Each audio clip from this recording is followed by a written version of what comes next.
అరుణాచల మహత్యము అధ్యాయం 1. పూర్వము సత్యలోకంలో పద్మమునందు ఆసీనుడై ఉన్న బ్రహ్మను వినయంతో సమీపించి చేతులు జోడించి నమస్కరించి సనక మహర్షి ఈ విధంగా ప్రశ్నించాడు. ఓ వేదవేద్య, అన్ని లోకముల చేత పూజింపబడేవాడా, దేవదేవా, 4 ముఖములు కలిగిన వాడా, నీ అనుగ్రహము చేత నేను చక్కటి విజ్ఞానము పొందాను. నీ ఉపదేశముచే నా హృదయంలో భక్తి నిండి ఉండటం చేత ఎల్లప్పుడూ సకల విజ్ఞానము తెలుస్తున్నది. నీ అనుగ్రహం వలన నేను వేదముల సారమును స్థిరమైన శివజ్ఞానమును పొందాను. ఓ దయానిధి, ఈ భూలోకంలో దేవతల చేత, మనుష్యుల చేత, భూతముల చేత, సిద్ధుల చేత ప్రతిష్ఠించబడిన శివలింగములు అనేక క్షేత్రములలో వెలిసి ఉన్నాయి. ఇవి కాకుండా శాశ్వత వైభవము కలిగినది, స్వయంగా ఉద్భవించినది తేజోమయమైన లింగము ఎక్కడైనా ఉంటే దయతో నాకు తెలుపమని ప్రార్థిస్తున్నాను. నామస్మరణ మాత్రము చేత మన పాపములను పోగొట్టగలిగినది, శివుని సన్నిధిని చేర్చగలిగిన అద్భుత లింగము ఎక్కడైనా ఉన్నదా? శాశ్వతమైనది, పుట్టుక లేనిది, జగత్తుకు ఆధారము అయినది, నాశనము లేనిది, కేవల దర్శనం చేతనే మానవుల కృతార్థులు చేయగలిగినది, శివ తేజస్సు లింగాకృతి ధరించిన దివ్య పుణ్యక్షేత్రము ఏదైనా ఉంటే దయతో నాకు తెలుపవలసిందని ప్రార్థిస్తున్నాను. ఇలా భక్తితో వినయపూర్వకముగా కుతూహలముగా వేడుకుంటున్న సనకుణ్ణి చూసి మహాతపోనిధి అయిన చతుర్ముఖ బ్రహ్మ ప్రసన్నుడయ్యాడు. వెంటనే అతడు అంతర్ముఖుడై హృదయంలోని సుఖసముద్రంలో మునిగి సర్వానికి ఆధారుడైన శివుడు పూర్వం తేజస్తంభ రూపుడై వెలిసిన వృత్తాంతమును స్మరించి తన్మయుడై బాహ్య స్మృతిని కోల్పోయాడు. ఈ విధంగా ధ్యానంలో మునిగి ఉన్న బ్రహ్మ శివుని ఆజ్ఞ చేత మేల్కొని తన ముందు వినయంతో నిలిచి ఉన్న కుమారుణ్ణి సనకుడికి చూశాడు. శివ దర్శనం చేత కలిగిన ఆనందంతో శరీరం పులకించి కన్నులలో ఆనంద బాష్పములు నిండుగా గద్గద స్వరముతో బ్రహ్మ ఇలా పలికాడు. పుత్రా సనక, నీచే ప్రశ్నింపబడిన నేను మనసులో శివుణ్ణి దర్శిస్తూ ఉండిపోయి నిన్ను మరిచాను.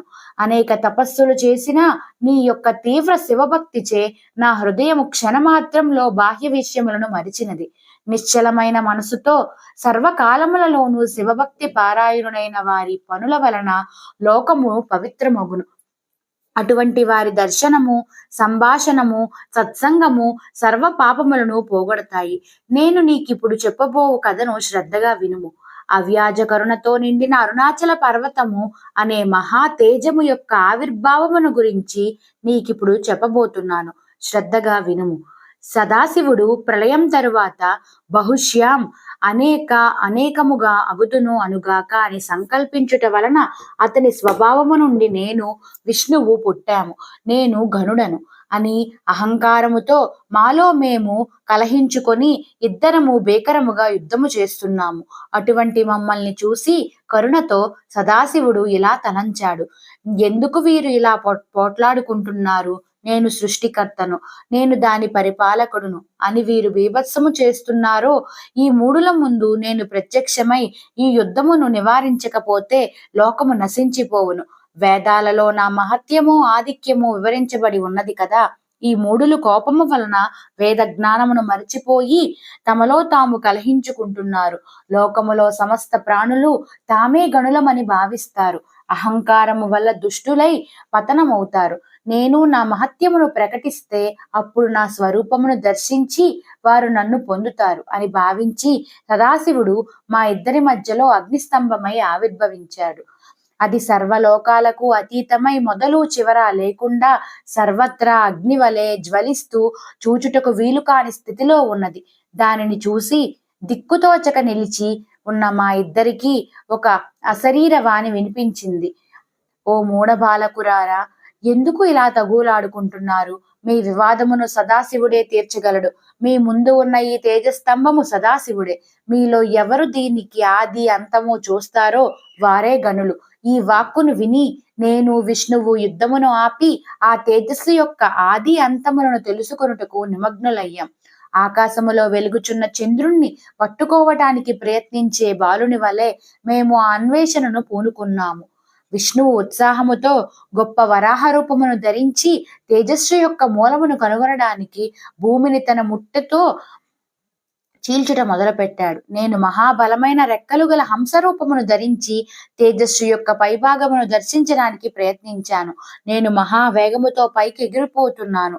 భూమిని తవ్వుకుంటూ బయలుదేరిన విష్ణువు భూమినంతా తవ్విన తేజస్సు యొక్క ఆదిని కనుగొనలేకపోయాడు. అనేక కోట్ల సంవత్సరములు గడిచాయి. కానీ ఆ తేజస్సు యొక్క మూలమును కనుగొనలేక విష్ణువు అలసిపోయి, చేతులు కోరలు విరిగిపోయి, విపరీతమైన శ్రమ చేత అలసిపోయి, దాహముతో నోరు ఎండిపోయి, కదలలేని స్థితిలో అంతట మహావరాహ రూపమును ధరించిన మాధవుడు నిలువలేకపోయాడు. ఆ రూపమును వదలటం కూడా సాధ్యము కాకపోవడంతో విష్ణువు చాలా విషాదముతో డీలా పడిపోయాడు.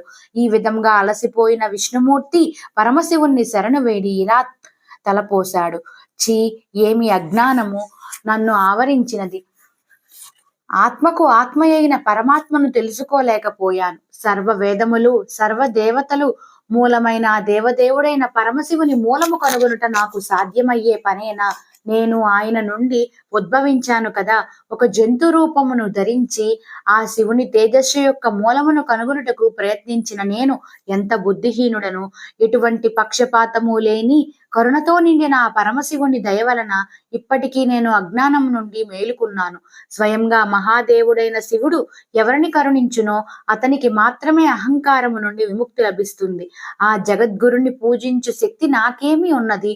ఆ శంకరునే శరణు పొందుతాను గాక అని తలచి శివుని యందు ధ్యానము ఉంచి స్తోత్రము చేయుట ప్రారంభించాడు. సర్వ ప్రాణులకు నాథుడైన శివుని అనుగ్రహము వలన విష్ణువు మరలా భూమిపైకి చేరుకున్నాడు. నేను కూడా ఆకాశములో అనేక సంవత్సరములు ప్రయాణం చేసి కళ్ళు తిరిగిపోవుచుండగా, రెక్కలు అలసిపోగా, తేజస్తంభము ఇంకా పైకి అంతం లేకుండా వ్యాపించే ఉన్నది. అది దేవతల చేత పూజించబడుతున్న శివుని స్థూల లింగరూపము.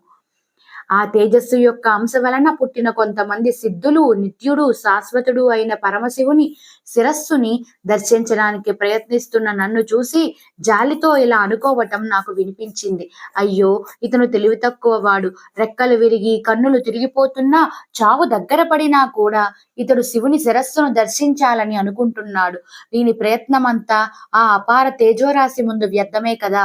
ఈ విధంగా మూలమును కనుగొనడానికి ప్రయత్నించిన విష్ణువు శక్తిహీనుడై శివుని కరుణ వలన వెనుకకు మరలింపబడ్డాడు. ఇటువంటి బ్రహ్మలను కోట్ల కొలది సృష్టిస్తున్నవాడు, అణువు కన్నా అనువైన వాడు, మహత్తు కంటే గొప్పవాడైన ఈ పరమశివుడు తన అపార కృపతో వీనికి మంచి బుద్ధిని ప్రసాదిస్తే గాని ఇతని అహంకారం అణిగిపోదు. ఈ విధంగా అనుకుంటున్న సిద్ధుల మాటలతో కొంత అహంకారము తగ్గి నేను ఈ విధంగా తలంచాను. శివుని యొక్క అనుగ్రహము లేనిదే సర్వవేద విజ్ఞానము వలన కానీ, తపస్సు తీర్థయాత్రల వలన కానీ శివజ్ఞానము లభించదు కదా. రెండు రెక్కలలో శక్తి, శరీరములోని మిగతా అంగముల శక్తి నశించినా కూడా ఈ మనసు అహంకారమును వదులుటలేదు. నా శక్తిని తెలుసుకోవాలని నేను అహంకరించి ఎంత చేటు తెచ్చుకున్నానో! ఎల్లప్పుడూ శివునికి అర్చించిన మనసు గల ఈ సిద్ధులకు నమస్కారము. వీరి సాంగత్యము వలన తపస్సు చేత పరిశుద్ధుడనైన నేను నా కోసం ప్రత్యక్షమైన ఈ శివుణ్ణి తెలుసుకుంటాను. ఎవరి అనుగ్రహం సహాయంతో దేవతలు శత్రువులను జయించారో, వేదములు కూడా ఎవరి తత్వమును పూర్తిగా తెలుసుకోలేకపోయాయో అటువంటి విశ్వానికి అతీతుడైన పరమశివుని శరణు వేడుతాను. ఇలా అనుకొని ఆ చంద్రశేఖరుని దయవలన తిరిగి శరీరమును పొందిన కమలముల వంటి కన్నులు కలిగిన విష్ణువుని చూసి నేను ఇలా అన్నాను. ఆహా, ఎంత ఆశ్చర్యమో! అహంకారమును ఆశ్రయించి మహాశౌర్యవంతులమని భావించుచున్న మన ఇద్దరికీ శివుని మాయ ఎంతగా పరీక్షించినది. మన మహాయుద్ధమును చూసి మన అహంకారమును తెలుసుకుని సదాశివుడైన శంకరుడు ఆత్మజ్యోతి ప్రకాశముతో మన అహంకార సర్వస్వమును నాశనము చేశాడు.